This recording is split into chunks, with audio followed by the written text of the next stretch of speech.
this a metal thing? Yes. A little taste. David. David, what is this? It's pretty thick. Great. I have to kill a lot of people. Just tell me what you want me to fuck.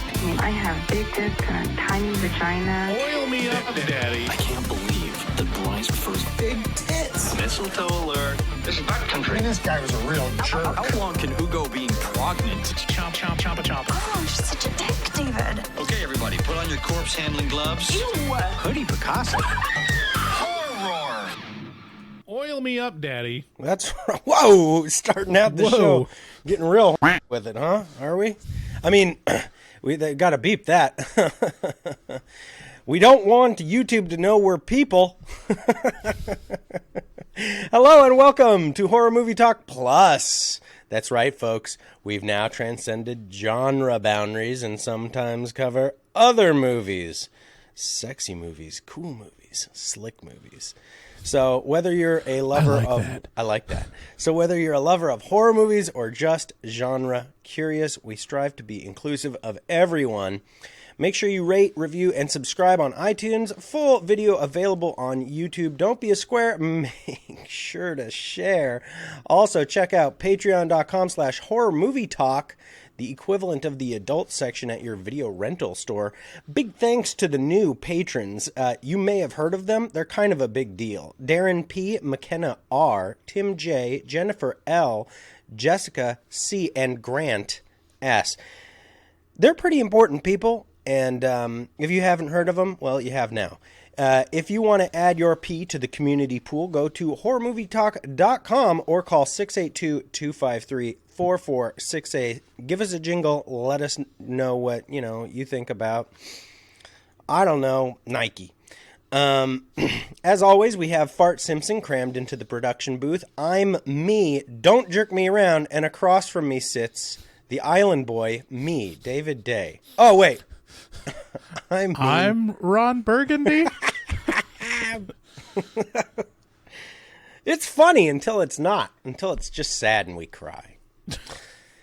We've got a great show today. We will be reviewing Air. That's right. Ben Affleck directed another movie somehow. And this is it. And it's pretty good. It's a thing. It's a movie. This is my point.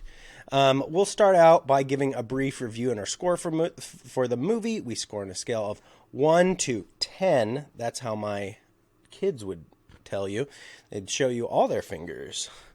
After we give our score, we'll get into spoilers, take a deeper dive into what we liked and hated about the film later in this episode. Very exciting news, Bryce. I've devised a new game called Hang Time. All right? And this is a basketball themed game that you and I will be playing to see, to test your basketball knowledge. This is a basketball-ish kind of movie. So anywho, Cool. Air, yeah, it is cool. I know. Champa. This movie right now can be found in theaters, but it also just started streaming on Prime. If you have a Prime sub, you can watch this movie, no problemo. The synopsis for it goes, there was a time in the 80s when Nike wasn't top of the pack. During that time, a Nike talent scout named Sonny Vaccaro, played by Matt Damon, was looking for a way to help Nike break into the basketball vertical. As he is passionate about the game, he finds a young man who shows incredible promise that very few others see. He fights tooth and nail to make Nike appealing to young Michael Jordan, and with the help of the incredible talent at Nike in 1984, he just may have a chance. I got you in a little secret. Nike does pretty well. My review for Air goes, there is nothing inside me that enjoys sports. Nothing. There's a small place inside me, however, that really enjoys historical dramas. Movies like The Big Short and The Social Network are a lot of fun, and Air presents a similar, if much lighter, experience.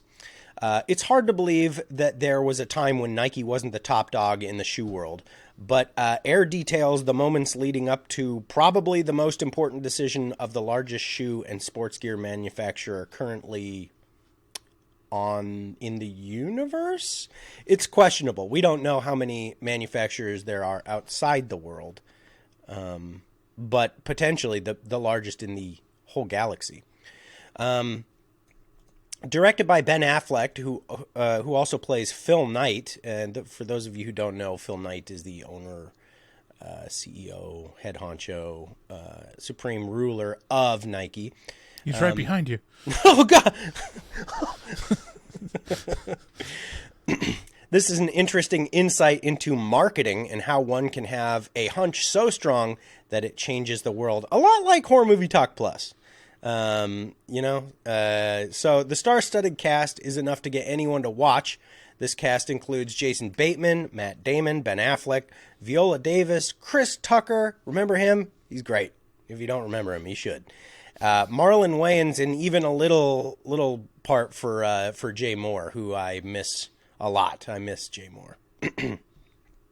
And the score for this movie will keep you very happy with every 80s hit to grace the charts. The best part for me... I was making fun of the score. Yeah. The soundtrack. Because, like, I just kept turning to Aaron. Aaron watched it with me, and it was like, you'll get, on this compilation album, you'll get such hits as In the Air Tonight.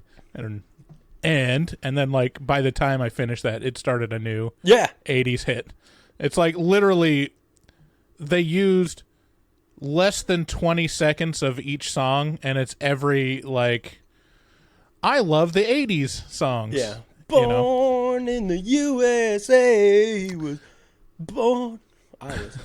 Yeah, no. I think that the one I called wrong that I just said was, I don't think they actually used In the Air Tonight. That's the one played out song that they didn't use in the movie. You mean But I just pretty died much- in your arms tonight? No, In the Air Tonight. Phil Collins.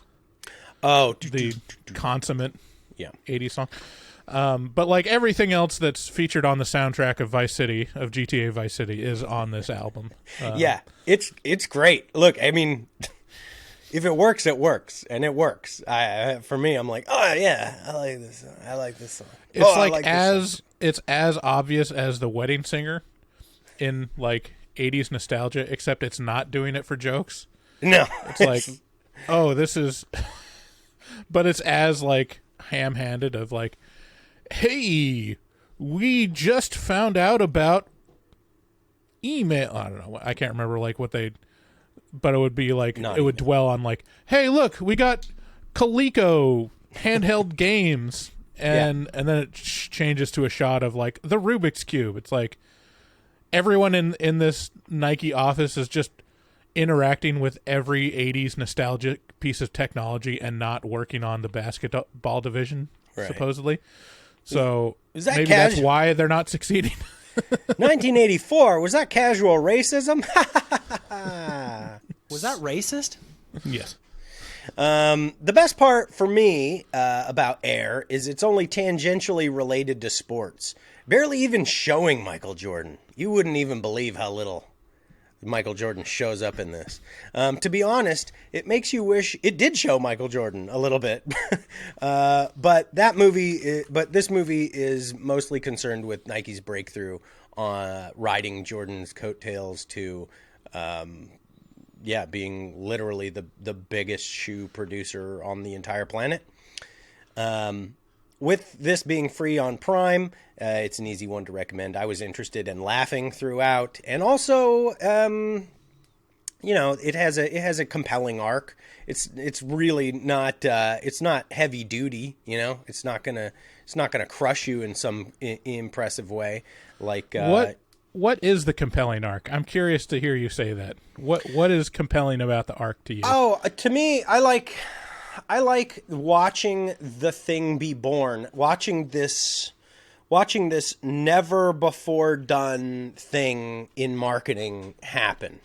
But not just marketing, in production of an iconic piece of Americana. Maybe not even Americana. Like, it's like watching a betting, it's like watching a movie about a guy who just bets, I mean, that's basically what this is.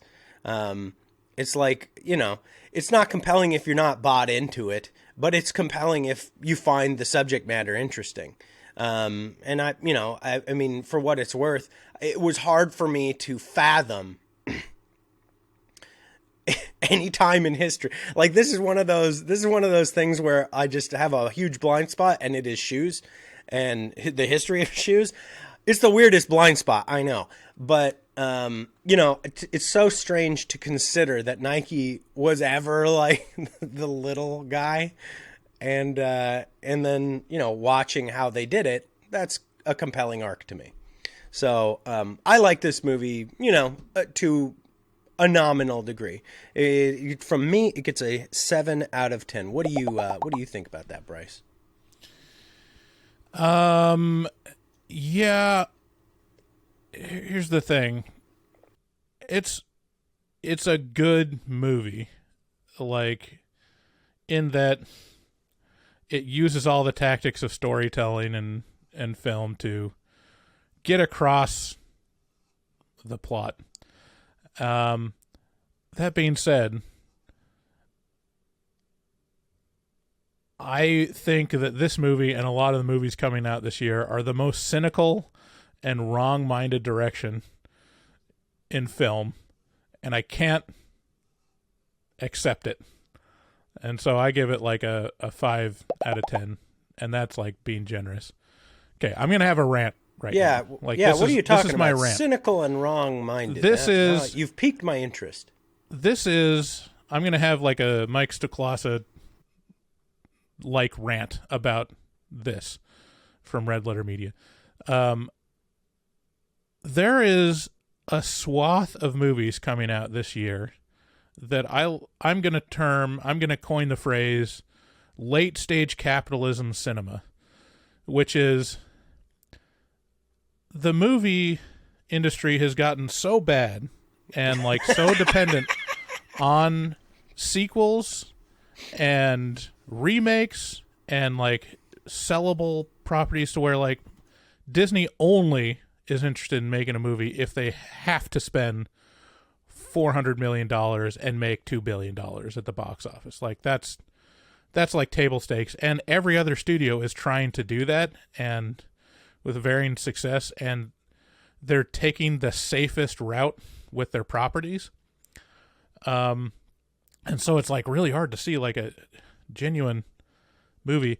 And now it's gotten even worse than like we're remaking this that we know is perfect, or we're using this character that everyone loves, or the next step across that is like we're going to use this video game property. So it's all about like, and like video games, it's kind of a stretch because they don't really have a plot like the Mario movie. Like it's a guy jumping and hitting bricks, It's like not much to go off of, but it's a beloved brand. And now it's just extended into products that people buy. The brands aren't even associated with like characters or anything. It's literally like you buy this. So buy a ticket to a movie about the thing that you buy. And that's like what I couldn't get over it with this movie, because in essence, this is a movie about a fucking shoe. It's about a popular shoe, and they're using all this talent. Like, think of all the actors and the writers and directors and backstage people. They're investing millions of dollars to not like give an inspirational story about a hero's journey or put a mirror to humanity. They're spending millions of dollars to tell you about how great this shoe is that already makes $1 billion. But it doesn't tell you about how great the shoe is. It tells you how this it's his historical moment. It tells you how this came to be. Yeah, and that's what I can't get over, because that is the most boring fucking story in the world. Because, like, I see all these scenes in this movie, and I see through them, and I'm like,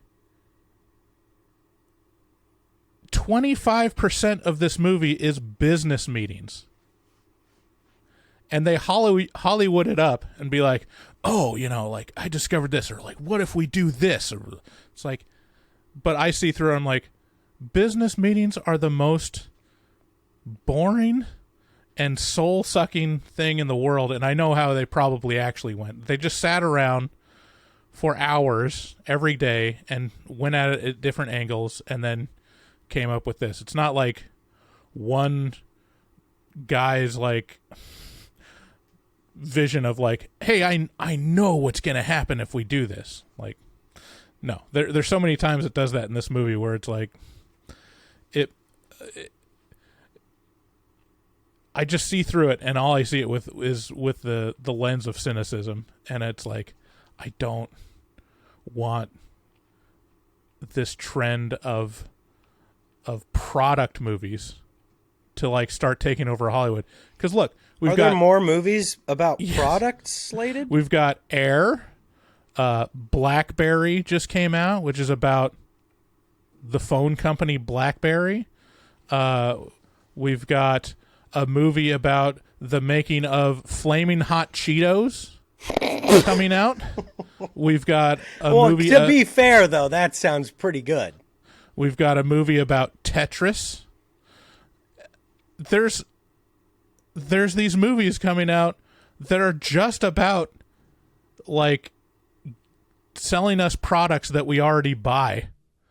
And it's like, I have no interest in seeing a narrative story about the making of Flamin' Hot Cheetos. Yeah, I mean, it's not like this is a new thing.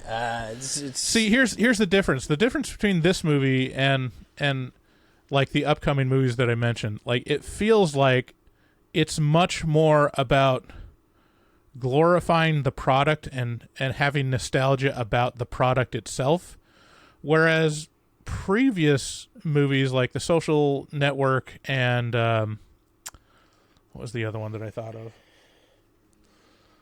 They're more about, like, the darker side and the humanity behind the story, where it's like The Social Network is about basically how terrible Mark Zuckerberg is, and what was the other? God, I can't remember the other one, but they're more about, like, the humanity, and this is just, the characters are incidental. I mean, I don't really care about any of the characters in this movie, and it's just like, give this thin patina of, like, this is kind of who they are. Matt Damon is like a gambler, and he's like he takes big shots, and everyone else is also there. But even that, it's like, not really. There's not really stakes for any of the characters other than you're going to lose your job. Okay. All right. I don't know. Like, it's just, I just sat through it and I was incredulous at how, like, I just envisioned Phil Knight or, like, whoever's the current product marketer of the Air Jordan line just masturbating onto their chest while they're watching this movie. They're like, yes, this will be the best movie to sell more shoes. See, that's interesting, because I didn't experience it, as this glorification of Air Jordans. I mean, it was the story of how they were born. Like, there was very little to do. You didn't get to see the shoe more than, I don't know, maybe a total of 2 or 3 minutes. Same thing with Michael. It was the story of kind of Sonny Vaccaro, betting, believing in, his horse sense, and the shoe was incidental. And everybody even, kind of like was like, the shoe doesn't fucking matter. What matters is it looks cool. It's the same as every other shoe. It's got the same shit. It's just got to look cool, Like, it was all kind of like Yeah, it's a fucking it's a shoe. But I did get like little undertones of what you're talking about. I guess the fact that it lacks the darkness that social. Not every story is dark. I mean, how dark can a story about? Well, I'm not saying it's just it has to be dark. I'm saying like what's it actually saying about the people? Like, well, it's not really about. It's not really. It's just about this moment in time. Is my point, and for that, it just is kind of what it is. That's the way it struck me anyway. But I'm sorry, it just seems like it was miserable to you. You sure? I mean, a 5 it's is not. What it is? It's a fine movie. It's just it's so cynical to me. This like making movies about consumer products is the most uninspirational and like lazy thing to do. It's like, well, we could make a story that makes people feel things and reflect on the experience of being alive, or try to make sense of this weird thing called life, or we can explore the journey of discovery and changing. No, let's find out the behind the scenes story about flamin' hot Cheetos. That's what people want. Well, I mean, there are stories that deal with that. This is not that. Like, yeah, if you come into this like expecting anything more than a story about the birth of Air Jordans, yeah, it's not going to be a good time, because that's all this is like a play-by-play of how Air Jordans came to be and changed, like, the shoe industry. Sure. I mean, it's what it is. It is what it is. Sure. I don't give a shit. The other thing that I see, like, when I'm watching this movie is this is obviously a movie that was greenlit by a bunch of NBA studio executives. Like, yeah, this is great. This is what I like. Stories about business. It says it's obviously there's no like super creative person that was like, you know what I want to tell about? Flamin' hot Cheetos. That's what inspires me. It's like, I don't know. It's the MBAs that are the studio executives are like, I don't know, what are people buying today? People still buy a lot of shoes. You gotta have shoes. What if we made a movie about a shoe? To be clear, he's saying MBA. He's not saying... Yeah, not NBA. MBA. He's not saying the National Basketball Association. He's saying... No, there's not a lot of former NBA... He's saying the National Basketball Association. Right. So anyways, that's my rant.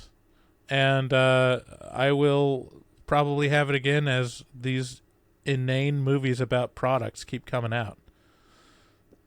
Who knew? Did you know that this was going to happen to Bryce over the Air Jordan movie? This is why we... Man, that is impressively upset over this movie. That's the I mean, thing, and like, you give it a 5. Yeah, because it's a good movie. Like it's just. Are you sure? It's well made. I just don't give a shit about sneakers. Like, Bryce doesn't. I mean, when you said like I don't know, there's a huge gap in my knowledge about shoes. Shoes. I'm there with you, and I can't. This movie did not convince me that it's anything to care about. It's a product. You put it on your fucking feet. You walk around in it. It is Wednesday, my dudes. If you guys are listening to these commercials, you should know that you do not have to. It's so crazy. If you head over to patreon.com/horrormovietalk, you can pay us the cost of one Starbucks cup of coffee per month. And for that, you get fucking so much content. We fill you up with digital content way up. Your gutters will flow over with digital content from Horror Movie Talk. And you'll be like, I wish someone would clean my gutters so I could catch all this extra digital content. And you can't because it's coming down so hard. And it's like, it's coming down. And you're like, no, I'm missing it. And you can get it, though, because that's where it is. It's patreon.com/Horror Movie Talk.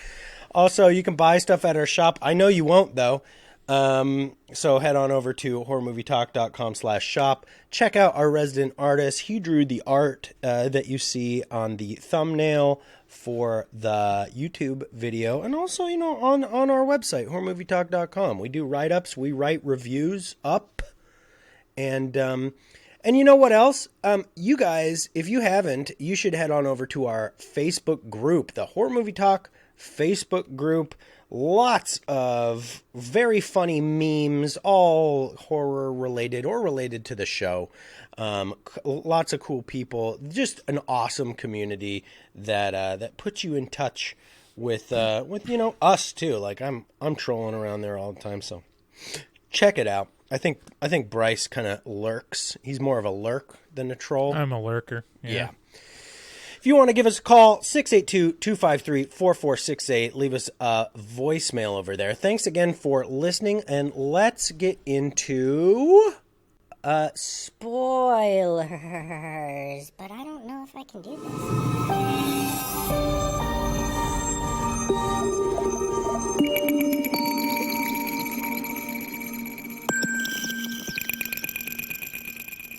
So, not so long ago,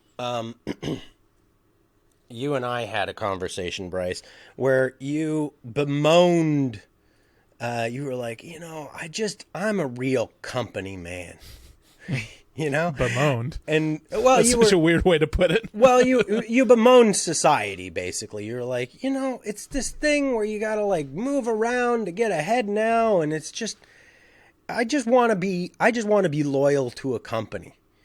And that was the thing you expressed. And that's how this movie starts out. And that's basically the story of this movie, is Sonny Vaccaro being a company man for Nike, just really towing the line for this company. So I don't know. How does that? You really latched onto me saying that. You've mentioned that like several times since we had that conversation. Yeah, it's so weird to me. Well, no, so the way it happened was you said it, and it was one of those turns of phrase that I hadn't heard in a long time, and I hadn't thought about the concept of, and it's so antithetical to the person that I am. Like I'm just like fuck you. Yeah. Like anybody who I officially am employed by is like the devil. And so I'm like, nah. And so when you said that, I was like, yeah, that is, Bryce is that way. And so, and then this guy was that way. So it's the top of my mind thing, because you said a turn of phrase that was like, oh yeah, I forgot about that's a thing that exists. How your experience being like, do you want to elaborate at all, or would you rather not about your? Well, I mean, it just comes from we were talking like the company I work at has been going through some volatile times, and there's been some layoffs just because of the effects of the economy. But I mean, working at a digital agency is not a super stable place. There's a lot of people leaving and coming, and I think a lot of and I think a lot of like business is now that way, because there's not really a lot of businesses that, there's no like pensions anymore. There's not the structure to keep people loyal to a company, and like just naturally, like I like stability. I'm very loyal, so like I look back at the times where people would work for a big, blue chips company and just like clock in and clock out and have loyalty to the company, get their, watch at 20 years of service or whatever. And you just like, you invest your time in the company and the company invests in you. And it's not even like anything aspirational. It's literally like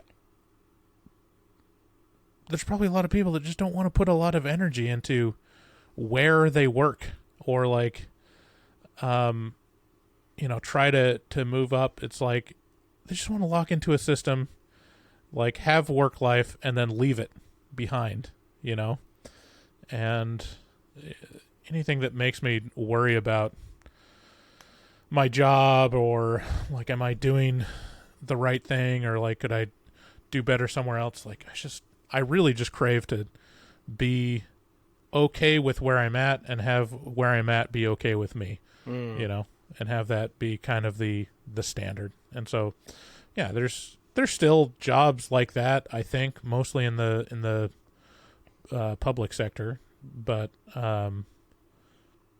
maybe at Nike. Yeah, I mean, some of the big brands, like, there's still a little bit of that, but I mean, like, Nike is super performance-based. Like, it's such a culture of, like, competition that I don't think they let shit slide too much, and you got to be, like, kind of in line with the culture. But, I mean, companies probably like GM or Procter and Gamble or some of these other, like, product companies, there's still people that are like, yes, yeah, I started when I was in my mid-20s working for Procter & Gamble as a marketer for Cheerios or whatever. And 30 years later, I'm still a marketer at Procter & Gamble. And, like, there's some companies that still exist that just, like, invest in their people and just be like, we want to teach you from the ground up in the Procter & Gamble way. And there's just not a lot of industries or businesses that look at it that way anymore. Yeah, that's true. While you were describing that, I realized that you and I, to our audience, you and I have a little bit more knowledge and insight of, I mean, just a little bit more of Nike and its, business side, just by happenstance, we grew up right next door to Nike's world headquarters. Which is in Beaverton, Oregon, where also that's the world's capital for beavers. A lot of them out there. There's a lot of trees. A lot of pussy out there. Yeah. Wait. Oh, what were you talking? Oh, the animal. Yeah. Yes. Dams. Lots of dams. Lodges and whatnot. Damn, beaver. That's what you say all the time in Beaverton. Yeah. Yeah.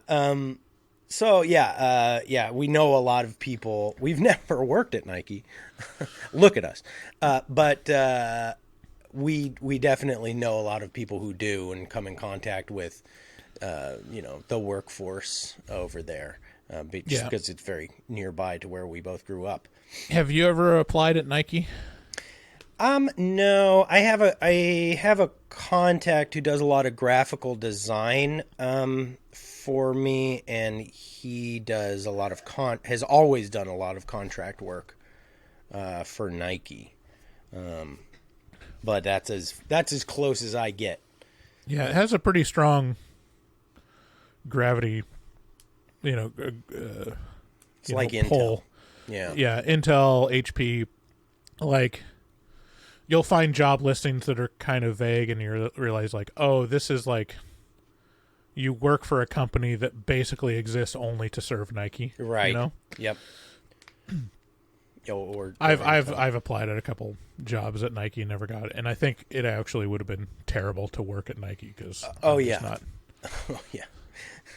yeah. Now in the digital age, it's not something you want to mess with. I don't think. But as we come into this story, Nike. It's 1984, I think. And, I don't do fucking research. Come on. And it basically details, you get a few facts up front, and it's like Converse has all the market share. It's at like 50% market share for basketball shoes. And then you have Adidas at, 25, something like that. And then you have Nike trailing the pack at like 17%. So really, truly, like, of the big dogs, it is, but it's the least of those. And we get a face full of Matt Damon, and it just, man, I got to tell you, every time I see Matt Damon, that fucking Team America shit just plays in my head. And Matt Damon. It's so crushing that happened to him. Like, in my zeitgeist, in my head, like, this guy's chased by a ghost of a movie about puppets that was made 20 years ago or something like that. Like, yeah. I just see him, and every time his face comes on the screen, every time I'm like, Matt Damon. My head's just like, Matt Damon. I mean, out of that whole movie, Team America, there's two jokes that endure. Number one is America, fuck yeah, that song. Right. Endures. And then the other is Matt Damon. Can you imagine? I can't remember. I almost can't remember anything else about the movie other than that. Yeah. It's just and Matt it's Damon. just such a crushing joke. Yeah. It's so, I mean, do you know the backstory behind that joke at all? No. Had nothing to do with like Matt Damon or their opinion of Matt Damon at all. Like, what happened was, so Team America World Police is a puppet movie in the style of Thunder. What was it called? Thunderbirds. And they have several celebrities make cameos as puppets, and the mold for Matt Damon just looked off. And when they saw Matt Damon, they're just like, this guy looks neurodivergent. And he looks retired. He looks retired. So just their reaction to that was like, let's just go with it and just have him be like, Matt Damon. So was that Matt Damon saying that? No. Okay. But I mean, it has everything to do with just the design of that puppet not coming out well. Yeah. And not looking as much like Matt Damon, and nothing to do with them dogging on Matt Damon or having an opinion about him. But it works. It's right. A weird piece of truth that made it through and just translated onto real life perfectly. Right. It is crushing. It just plays in my head every Right. time he comes on screen. It happened like 145 times during the course of this 2-hour-long movie. It was crazy. Anyway, you know what? Before I get too far into like the story of this whole thing, I'm going down the soundtrack. Okay, so listen, if you just like 80s music, here's what you have to deal with in this movie. You got Atomic Dog, you got The Clash, Run DMC, ZZ Top, you got Night Ranger, all right? You got REO Speedwagon, you got the Violent Femmes, you got Cyndi Lauper. It's so great. It's just like, did the soundtrack redeem or add to your ire? I mean, it just added to my ire more than anything. I mean, it was just so cheesy and tacked on. It's like, let's put every fucking radio hit from 1984 and around that time in this soundtrack because people will recognize it. That's it. The end. No, it's I mean, none of them like particularly added to the story or the feel of the movie. It's not. I mean, it was so distracting. It's not like when Tarantino comes in and it's like this perfect pairing of this like pop culture or like this juxtaposition of styles that says something new. It's like, no, it's literally just like they bought an infomercial compilation album of 80s hits. Member Let's see berries. where we can put this. Yeah. I will say, but man, you got some cynicism in you right now. You're just angry. We're talking about a movie about a shoe, David. I know what we're talking about. We're talking about, and at the end, it's like Air Jordans went on to make $4 billion a year for Nike. And I'm like, I don't give a shit. Oh, the best part of the movie for me, skipping ahead, the credit sequence when they're like giving all the updates for the people. It was like, Sonny Vaccaro went on to do this stuff, and this guy did this. And it goes, Phil Knight donates $2 billion to charity. And it's like, just... Yeah. Well, I'm glad you... Just like the CEO, I'm sure like that's like whatever sign-off that the film needed from Phil Knight. And it was like, tell people that I give a lot of my billions of dollars to charity. Mm-hmm. It's like, it wasn't an update on what he's doing now. It's literally just like, no, he's one of the good 1%. Gay. Hey, billionaires are people too. All right. Yeah, well, I'm glad you. See, this is the thing. Like, I'm more conservative than most. Like, to a point where it's like I try to keep a little quiet around work and where I live, sharing my opinions about things. Fair. And I'm like, my dad was an entrepreneur, and so like I have a soft spot for business and policy that helps business and stuff.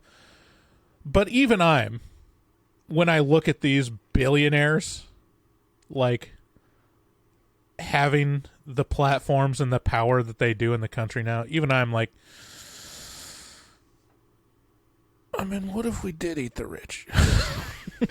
Well, look, like, here's the thing, it's so.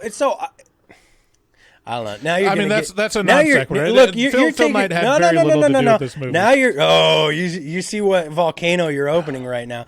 I've always said, like, the jar here it is. The pickle jar's open, Bryce. Like, I've always said, like, oh, you want to vote? Oh, you think that? Oh, is that going to move the needle? You vote for this man over that man? They're all owned by the same people, right? It's a big conglomerate. It's BlackRock and Vanguard. It's you don't it's the illusion of choice. Oh yeah, you can buy Air Jordans or you can buy Adidas. Guess what? They're both fucking owned by the same company. Everything's owned by the same company. And that company's owned by the same company. Like, it's all like, yeah, duh. Yeah, it's like, so I don't know. I just forego all that, and I look at this as like how it's made. I really enjoy the educational aspect of this moment in history, and when it's the same feeling I get when that show How It's Made comes on, when it's like, this is how we make taffy. And it's like, oh shit, that's pretty fun. Who'd have thought taffy's as interesting as this? and then I get to go, taffy. And then the next time I eat taffy, I'm like, fuck yeah. I know how that thing's made. And it's just the same. I always wondered how plumbuses were made. Plumbus. Yeah, exactly. Plumbus.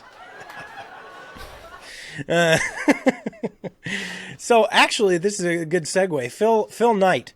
Every time throughout my whole life, I hear Phil Knight, and living right next to Portland for most of my life, you hear Phil Knight's. You hear his name a lot. He also owns the Ducks. He owns, I think, or something like. No, he's a Ducks is a college football team. I don't think that works. He basically does, though. He owns Oregon State University. He basically. Oh no, Oregon University of Oregon. As much as you can, yeah, he does. Anyway, so you hear about him a lot. Mm-hmm. And every time I hear his name, I do this mental math. I go, Phil Spector and Suge Knight equals Phil Knight. Phil Spector plus Suge Knight equals Phil Knight. I mean, look at that picture. That's not that far off. Yeah, he's definitely. He's rocking look at these glasses he's wearing. This style has come back full swing. Like, People wearing these fucking pit bull or whatever you call them, pit viper, pit bull sunglasses. Dude, this is how we should come up with a movie where they talk about how the pit vipers were made, Bryce. Pit vipers. I don't even know what that is. That a sunglass? Oh, company look or it up, you boomer.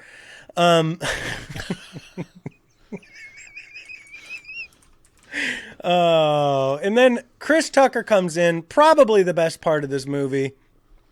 I don't know why we don't get more Chris Tucker in our movies, but every time I see him, I'm delighted. And I don't know, something happened with Pit Viper. Boom. Now that would be a cool Oh, documentary. there are hot singles near. What the fuck? Hey, Bryce, Type of website did you is know?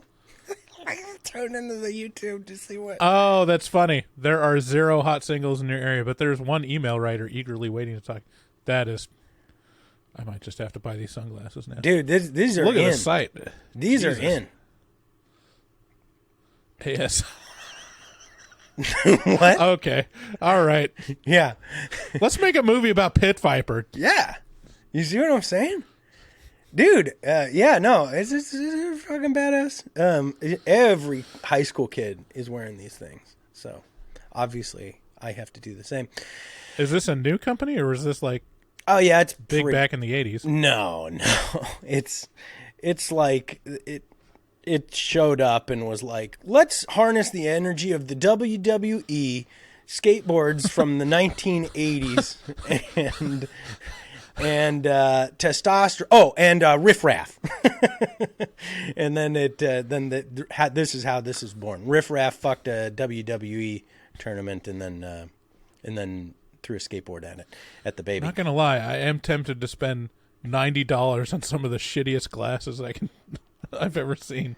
Yeah, there you go. Look at this. There's Phil Spector coming at you, or Suge Knight attacking you with his late stage capitalism. Is that Matt Damon?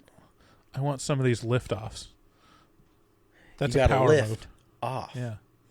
You take your lift off. All right. Anyways. Yeah, all right. You're feeling. Let's talk more about some fucking shoes. What are we doing talking about sunglasses? Shoes are important. Let's make spend millions of dollars making a movie glorifying them. How do you feel about Chris Tucker? Shoes. Chris Tucker's fine. Okay, all right. I wish he was in other movies that actually were interesting. Oof. 5. You gave it a 5. You sure? You sound hateful. It is a movie. Honestly, like if I were to have the score reflect my ire towards these late stage capitalism cinema movies, it would be a 2. Okay. Well, I mean, I think that's your real score. I mean, Matt Damon, Ben Affleck, like, they're back together again. See, this is the other thing. This movie is going to make a lot of money. And I'm like, they just came out with The Last Duel, which was that was a cool movie. 100 times better than this movie. And was, like, way more interesting. Had just as shitty haircuts. And that one failed miserably. That was Ridley Scott? And had Ridley Scott that was making great. a like genuine new property, still kind of a retelling of like the Rashomon story, but it was actually interesting and like, you didn't like it? Oh, I loved The Last Duel. I said several times just now. I said it's a great movie. Yeah, I love that movie, and it has a kick-ass duel at the end. Yeah. Like, it's a super interesting story told from different perspectives, and then has, like, one of the most kick-ass duels ever on film. And the American audience said, no. And they're going to go eat up this shit about fucking Air Jordans. I hate it. Wow. Jiminy Christmas.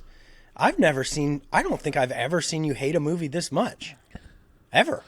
I hate the idea of this movie. The movie's good. I like the movie. But I hate this movie. It doesn't sound like it. To be honest with you, I don't know, did you ever, your dad was a pretty quiet guy, but did you ever walk into the house and hear just yelling in the other room and then just be like, like, I'm going to make myself scarce. That's how I feel with you, right? I feel like if I move wrong, you're going to be like, the fuck are you doing here? I'm like, Daddy's angry. Oh, no. Oh, man. That's a whole nother... We should talk about that on the afterpod. What's Just that? Like my dad's anger. It's a pretty interesting topic. sounds like a title of a book. My dad's anger. That is a great title for a book. My dad's anger. Actually, that's the title of pretty much every book. That's the low-key title of pretty much every book ever made, ever written. Every memoir. Yeah. I don't know what to talk about this movie anymore. It's just feel like you're gonna harpoon me. No, go on to the next topic. It's fine. I'll be nice. I'll be nice. So Matt Damon Matt Damon is this talent. Fuck this movie.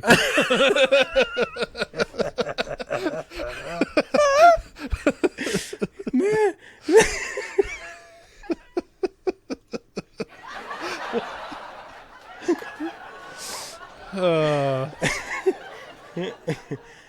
See, I don't trust anything that this movie says at all. Like this, so like you're gonna say the entire like whenever it shows the turning point and the conception of like I've cracked the code. You know, it shows Matt Damon seeing this tennis commercial where the player is advertising the racket that was custom made for him and that he uses it straight off the factory, and you can too.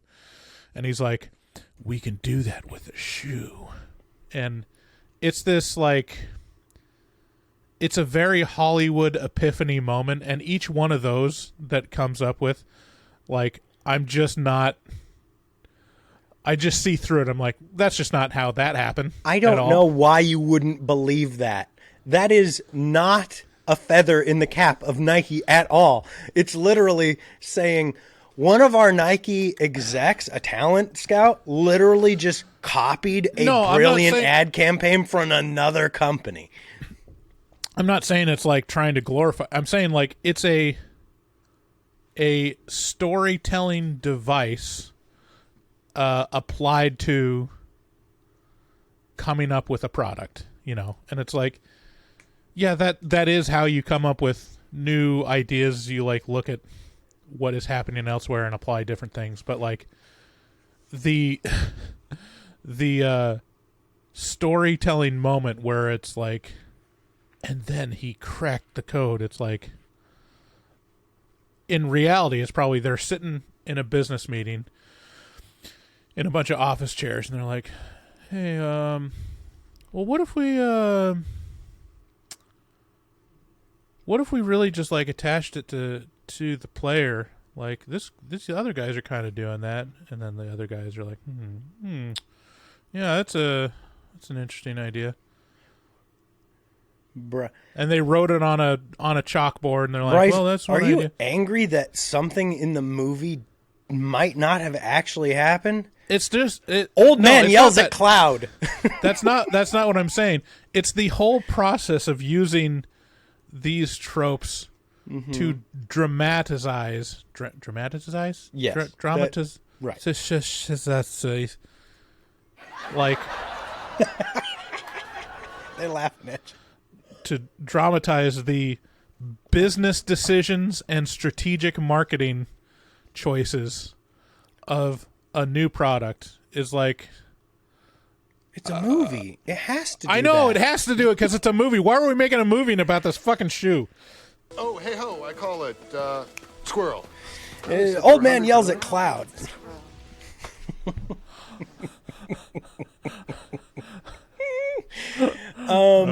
This movie, you know, actually, I have something that won't make you mad at all. This movie brings up, through Marlon Wayans tells a story about how this movie parallels the Air Jordan line right next to Martin Luther King Jr.'s I Have a Dream speech.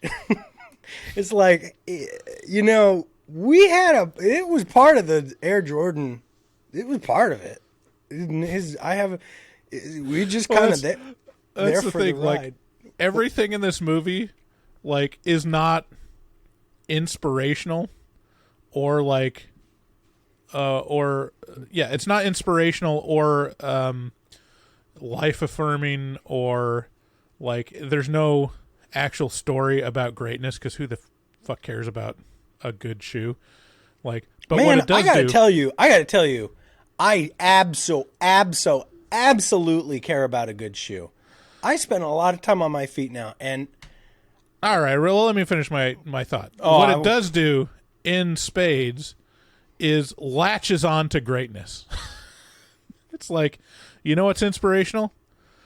Michael Jordan's NBA career. You know what's inspirational? Like Martin Luther King's I Have a Dream speech. Let's not make a movie about that, but let's latch on to the concept of these other great things to tell the story about a marketing campaign. Right, but it doesn't even disguise that, you know? It's not even like ashamed of that. It's like, the story of Air Jordans is literally the story of a down and out company trying to ride talent's coattails to greatness. That's I literally just that's the movie. That's what the movie says the movie is. You know, it's like Matt Damon's like, listen, he gives this great speech where he's like, listen, you're fucking fabulous. And, and like, we're just shit, you know, compared to you, basically everybody's kind of shit, you know? Right. And so that is all that we is funny. Really wanted, hang on, all we really want to do is just like take some of our high quality Nike Velcro, put it onto you, and then, Velcro onto you as you leap through the air into the stratosphere of being the most important athlete of all time. And that's the movie saying that. I know, that's the most inspirational and dramatic moment of the movie is like, no one is going to care about any of this stuff, but if we latch on to your coattails like this as you leap into legend status, like, that would be great. That's a badass. That's what happened. Yeah. So kids, you don't need stories about being great or becoming transcendent and a legend. That's yourself. Been done, Bryce. We have a lot of those. What are you fucking talking about? Everyone understands the hero story is played out and you're not going to be the hero. What you can do is be one of the villagers that follows Hercules around. Is like, maybe embrace mediocrity. You already have. Just admit it. Yeah. Just be, Anyways. Trying is the first step towards failure, and everybody knows they're all going to laugh at you. Yeah, so, wow. Oh, well, we've covered a lot, I got to say. Jason Bateman's in this too. He's kind of an angry kind of guy, but also not. Like his arc is the one that makes you kind of, it makes you feel things a little bit because he is not he's no longer in his child's life. He got a divorce. His wife. Yeah, his arc that consists of one singular scene where he says like, "This is what's happening to me. And you are jeopardizing my ability to give my kid Nikes and maintain relevance with my kid in the only way that I know how." This is all people just trying to maintain relevance. Uh-huh. Yeah. Boy, it's kind of like the 80s. It's like, wow, this is a weird time.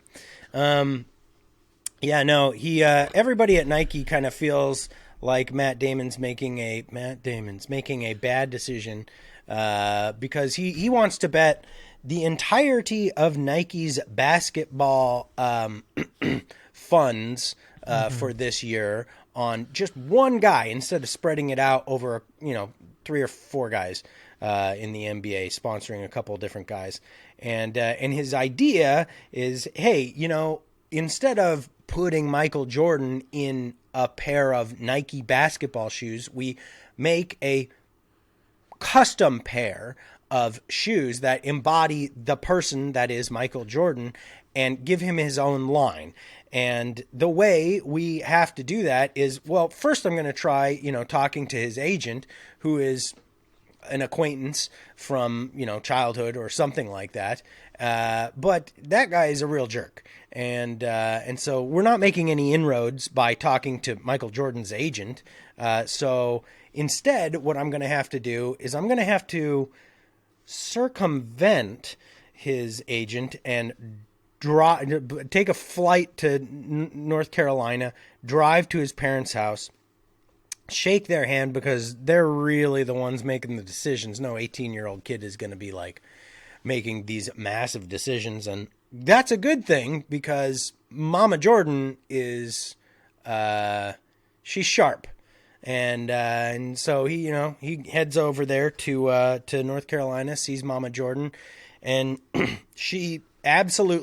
character absolutely knows what she's got in, her kid, which is, a kid who's going to change the world through incredible talent, God-given talent. And so, she's like, he basically pitches to her, look, there's cooler, Adidas is cool and Jordan likes Adidas, obviously, but it's like there was a death in that family. They're Germans. You never know when the Germans are going to go off the rails. It's a big power struggle over there. If Converse is going to come at you, they're going to give you some weird fucking speech that they give everybody else, and they're going to put him under Larry Bird and Magic Johnson. So he's not going to be anybody over there at Converse. But we're over here at Nike. We're going to build a brand off of him. Like he is going to be revered in the Hall of Gods at Nike. And so that's basically the story is, and then, and it is, I mean, in retrospect, like that is literally what Nike does now. Like that in terms of business, was maybe not revolutionary, but like going all in on tying the brand with the athlete, as opposed to being kind of just like a sponsor or having a spokesperson right for the product. Like everything else before was all about being a spokesperson and being able to use the people's images on advertisements, and say like, hey, they vouch for us because we give them millions of dollars. This is Nike. What Nike does is literally like Michael Jordan is Nike. Yeah. Nike is Michael Jordan. Like Tiger Woods is Nike. Right. Nike is Tiger Woods. And like for every sport, they have that. They go all in and like associate a product line with a personality, and it's like it just becomes the brands intermingle to where like the person is the brand and the brand is the person. And that's like kind of the story. That's the other thing. Like what really this movie is a case study. Like, I mean, yeah, I have an MBA. Like when I was M for mother, like Mother's Day. Happy Mother's Day. MBA. And in my MBA classes, like that's what almost all of them dealt with, was like you'd get a Harvard Business Review case study, and it would just basically be a story like this. Like, this business is struggling. It has this much market share. Here is the scenario. What would you suggest they do? And that's like the homework assignment. And this is literally just a case study for Nike basketball shoe lines, Yeah. The final in all those MBA classes. So maybe that's what it is. Like I'm just getting flashbacks of my MBA classes that this movie is just like. Anyways, so what Bryce isn't telling you about these MBA classes is in the final for all of them. It's just one question, and it's like, how often do you mention that you get an MBA? And it's like, and it's a multiple choice, and it's like never, sometimes, often, all the time. And That's the whole final, and you just got to choose right. Right. Yes.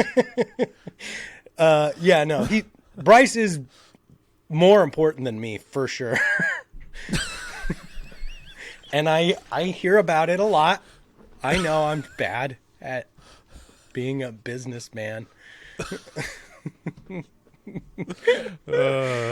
Speaking of businessmen, Phil Knight in this is oh so wacky and delightfully out of touch, and this kind of it's a strange energy that Affleck brings as Phil Knight, because it feels confused a little bit. He's a little bit of a Zen Buddhist, but he's also like a billionaire in 1984.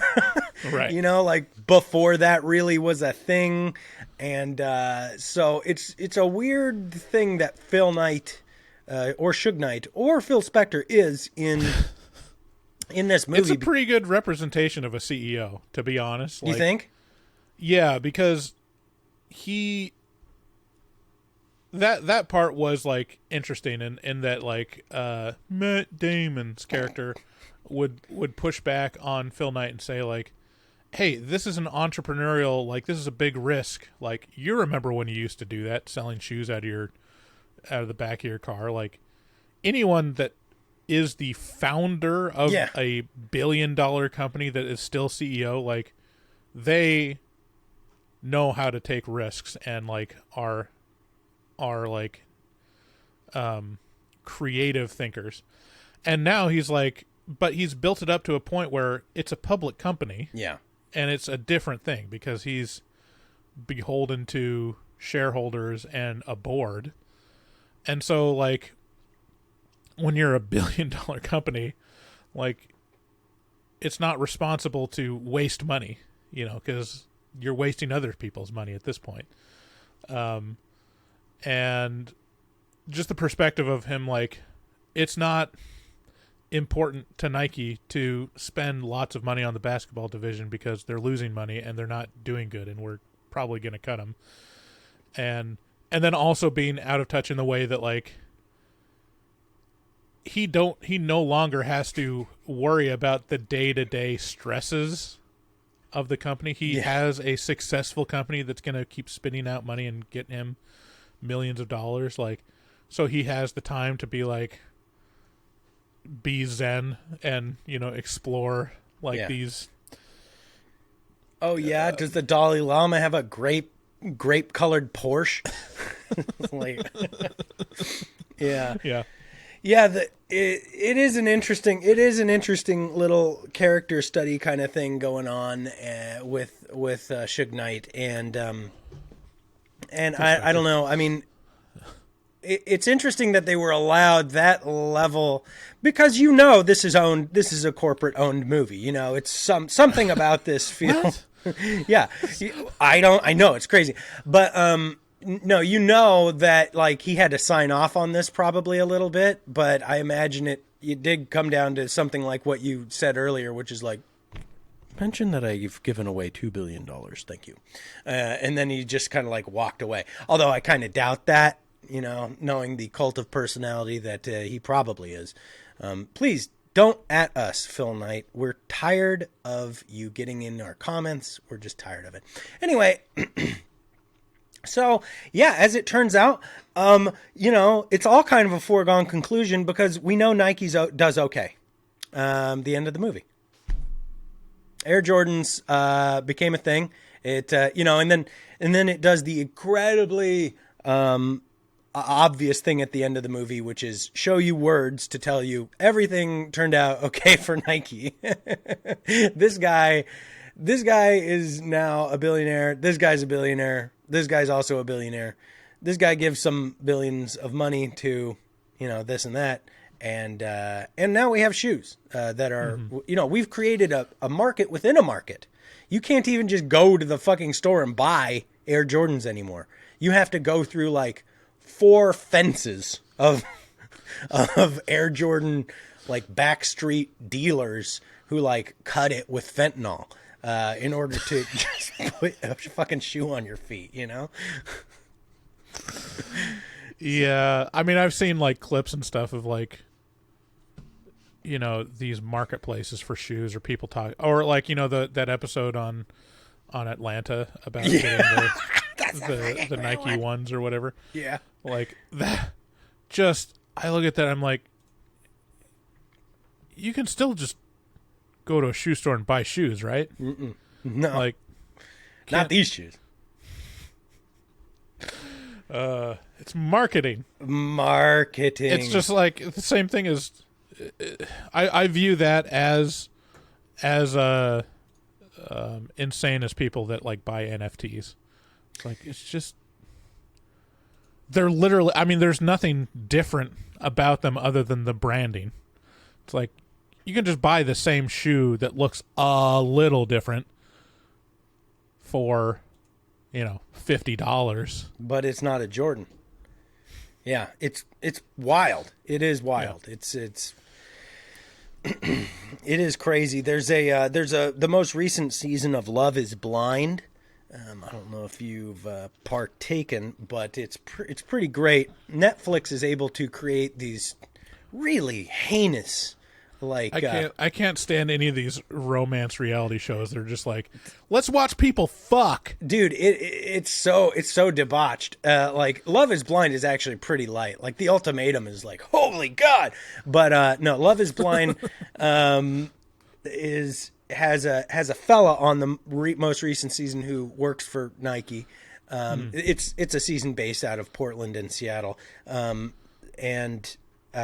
He's got this wall of shoes. I mean, I act like it's impressive, but like every third guy now has this fucking wall of shoes. You want to know what my shoe buying habits are? Yes. Like, let's contrast it with probably the people that care about this movie. I buy the same shoe every year. And at this point, same. I don't even bother with like formal or casual shoes. I literally just have one pair of shoes, and I buy the same one. And it changes sometimes, and most of the time for the worse. But I don't care. I know enough about this shoe that I'm just going to keep buying it. And it's the what is it? Merrell. It's a Merrell Moab shoe. Gotcha. Yeah, I do the same thing. I buy a Brooks, Adrenaline, GTS, and then whatever the year is. So. I get the Merrell Moab 13 wide. Yeah. I get the Brooks Adrenaline. It's probably like a 10, 9 or a 10, something like that. Wide. Yeah, obviously wide because I'm a big boy. Final recommendations. Who would like this movie, Bryce? Hey, you know what? Before we get in, I'm so sorry to interrupt you, but you made some interesting points that I just need. This thing where we brand things, right? Okay, why isn't there like a fucking Kim Kardashian Infinity, car? What? Why are we stopping at shoe lines, clothing lines? Why aren't we doing this with cars? Things that could really get people to, like Kim Kardashian should be on something. I mean, there's branding with cars. There's like the Eddie Bauer. There's Eddie Bauer. There's like the King Ranch stuff. There's mostly with the cars though. It's like they're associating either with like another luxury brand for like the interior, or they're associating with like a performance automaker, or a racer. Like, I don't think. Yeah, I mean, it would be an interesting marketing tactic to be like, this is the Kanye Kia, know? Dude, I've become obsessed with Kanye in recent months. Bipolar people are entertaining. There's no doubt about it. If you latch on to any bipolar personality, it's going to be an interesting watch. Well, it is. I'm telling you. Anywho, okay, I'm sorry. I interrupted your final recommendations. Yeah, final recommendations. If you're an MBA student, and you just can't get enough of case studies, like, watch this movie. If you're a person that has ever used the words sneaker drop, you'll like this movie. And if you just love to support movies about products that are popular, you're going to love it. If you liked that show on Netflix, Movies That Made Us, very similar. Very, very similar. Yeah. I think it's light and breezy and pretty easy, and it's got a good soundtrack. It's got Matt Damon, so I don't know, give it a shot. Boy, yeah, this has been one of the most interesting cases of. We'll make a case study out of this episode. Right. Okay. Well, in any event, now we have a new game. It's pretty cool. It's What's up? That's right. It's Hang Time. Okay, so Hang Time is an interesting game. This is a game where I am going to test, all right, your, big MBA brain on a little bit of basketball trivia. This is a basketball-related movie. So here we go. Are you ready, Bryce? I'm ready. How much do you know about basketball? Almost zero. Okay, number one. Which team? Oh, by the way, sorry, before we get into it, did you catch the part that, we're both native to Portland. Did you catch the part that Portland Trailblazers passed on Michael Jordan? Oh, yeah, that was a big deal. Yeah. I remember. And the guy that they picked, just was broken by the next year. Son of a bitch. Anyways, yeah, no. On. Yeah, you won't. There are a lot of salt and passion around the Blazers that I don't understand or care about. They win against the Bulls at some point, and I remember being a child watching that. It's crazy. And my dad being like, "We could have had that guy, Michael Jordan, but if we got Denzel Curry." Oh wait, no, that's a rapper. We got Suge Knight instead. Bowie or something. Yeah, it's. Blazers. If you're one of the, I have a friend that's a super sports fan, and I watch from a distance of oh, he is miserable all the time because of the Blazers, because they're good enough to always get in the playoffs. Hell yeah. But never win. Hell yeah. They'll get in the first or second round and then not win. And then the next year they'll be we got all these great players. We've cracked the code now. And they'll get in the playoffs, and then the key person will break their leg or something. Anyways, let's go on to the game. Okay, number one, Hang Time, NBA trivia. Here we go, Bryce. Which team won the very first NBA championship in 1960? Play along at home. See if you can do better than Bryce. 1960. That would be the. Sorry, I'm trying to come up with a funny answer. Celtics. No, it's the Lakers, the L.A. Lakers. I don't know if they were in L.A. at the time, but the Lakers beat the Miami Heat 116. Uh-oh, where'd that... oh, here it goes. 116-98. Yeah. Number two, how many personal fouls does it take to get ejected from an NBA basketball game? 3? Oh, Bryce. No, it's 6. It takes 6 personal fouls. They're the most common type of foul in basketball and constitute illegal physical contact with a member of the opposing team. Number 3, name one of the 2 original NBA teams to have never moved location. You only need to name the city. Well, L.A. Lakers, I suppose. No. Wait. That wouldn't be one because there's no lakes in L.A. Let's Let me think. Give me a chance. Okay.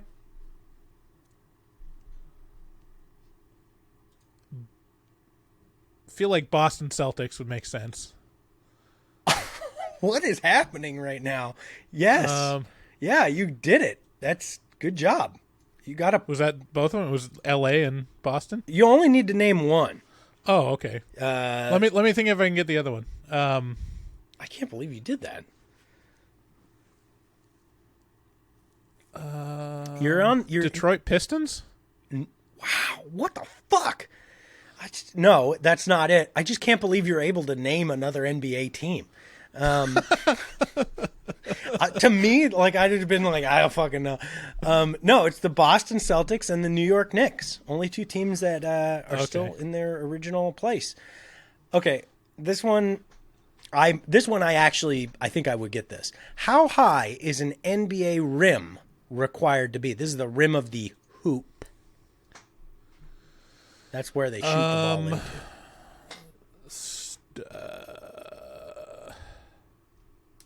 Yeah, look up. It's got to be Up there somewhere. 10 feet? Yeah! Damn, what the fuck? What? You're 50-50. Because I know nothing about sports. I'm just thinking, like, if I raise my arm, I can't reach it. That's about 2 feet away. So that's probably 6 feet plus 3 feet. All right, well, this one's going to fuck you up for sure. What did Larry Bird coach at the start of 1997 NBA season? What team did Larry Bird coach at the start of the 1997 NBA season? Isn't it an NBA team? NBA, not an MBA, an NBA. It's got to be a shitty team. It does. I don't know, like the Hornets? No, it's the Indiana Pacers. Nice try, dum-dum. I'm so sorry. What is Michael Jordan? I'm going to love, if anyone knows about sports, like, it's going to be comical because I'm not even sure the teams I'm naming are NBA teams. I Like, think it could is. be an NFL team. I have a lot or of like confidence. a baseball team. I'm like, I don't know. The White Sox. What is Michael Jordan's middle name? Relevant to the movie. Prelevant, even. I'll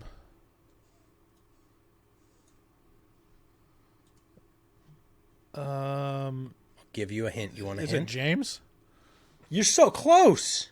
What was it? It does start with a J. You want to try again? Michael. Because James is his dad's name, right? I don't know.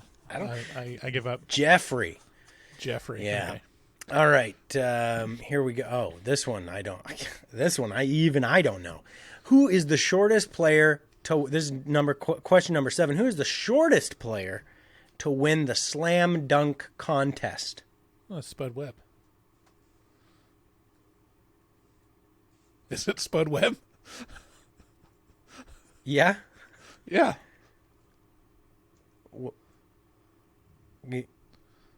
What's happening? I mean, if you were to say short NBA player, I'd say Spud Webb. Like, he's the most famous short NBA player ever.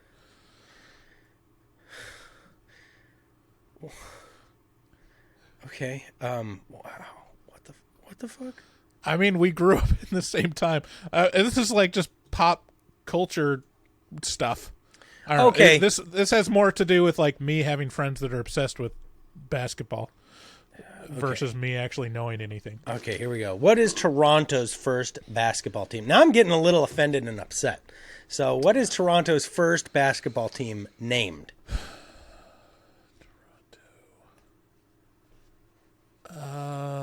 I can tell you this team only lasted 1 year, playing the 1946-1947 season before disbanding. 1946? Yeah. Wait, so how long is the NBA? If the first championship was in the 60s, Championships didn't used to be a thing. In sports, they didn't used to have like a culminating thing. It was like, all right, season's done. Good game. Go home now. Toronto Canucks. I don't know. No, it's the Toronto Huskies. Thank you very much for playing. You did an amazingly good job, but I'm afraid you did lose. But, you know, that was expected. You're an NBA player, not an NBA player. And there it is, everyone. That is our episode. Thank you so much for joining us. We really, truly appreciate you and all that you do. If you'd like to help us out, toss us a nice review. Share us with a friend. Hop onto our socials. Go into horrormovietalk.com. We got a bunch of links over there. You can even check out our LinkedIn. So, you know, make all that stuff happen. Be good to yourself, first and foremost, and then be good to everyone around you. And we love you very, very much. And most of all, consume. Consume shoes. This is the important Consume part. products and celebrate your consumption. Celebrate your consumption with happiness. Bye, guys. I love you so Bye. much. Have a good week. I don't know how to play us out. Do you know how to do that? Good day, sir. Good day, sir. You lose. You get nothing. Is that a raincoat? Yes, it is. I just took a stroll through the scraggly woods. He had no face. Horror!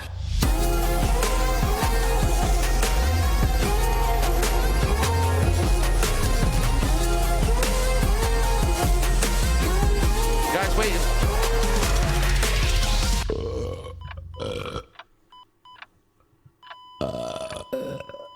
Wow, that didn't sound good. Champa champa.